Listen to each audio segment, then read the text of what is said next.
百听不如一扭，扭曲三层石墨烯超导的玄机。在2025年2月5日，一篇名为《扭曲三层石墨烯超导体的超流刚性》的论文光鲜亮相于 Nature 杂志。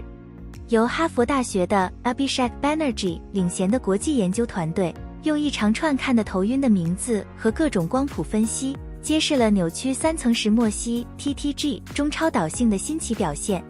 众所周知，超导是一种电阻为零的奇妙状态，而 TTG 以其在魔法角度下扭曲所展现的电性现象闻名遐迩。研究团队这次的核心发现是超流刚性无需害怕，这只是一种描述超导中波需要多少能量才能挣脱束缚的术语，在其中的表现呈现了惊人的节点性。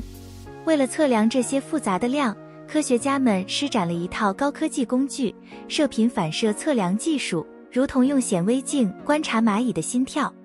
他们发现，在超低温下 ，TTG 的超流刚性随着温度线性变化，并在电流激励下发生非线性麦斯纳效应。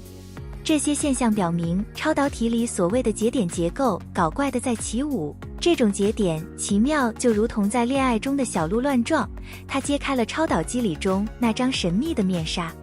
虽说科技如魔法变幻莫测， TTG 的魔力也不是那么容易捕捉的。科学家们挑战重重，他们在微观结构上载着所有的无限希望，却被样品尺寸的小巧玲珑和技术的苛刻要求所束缚。尽管如此，这份研究也提供了一个新的契机，揭示了超导性与电子相互作用之间的微妙关系，为未来的深层次研究拓展了广阔的空间。尽管今天的科技仍处于复杂方程和冗长实验交火的初始阶段，想象一下这种技术应用到现实中，它或许能显著提升电子设备的性能，让您的手机再也不用因为发热而爆炸，当然是开玩笑，亦或是在量子计算中掀起一场革命。同时，这也意味着未来在能耗、输电及高精尖工业领域相关发展的飞跃。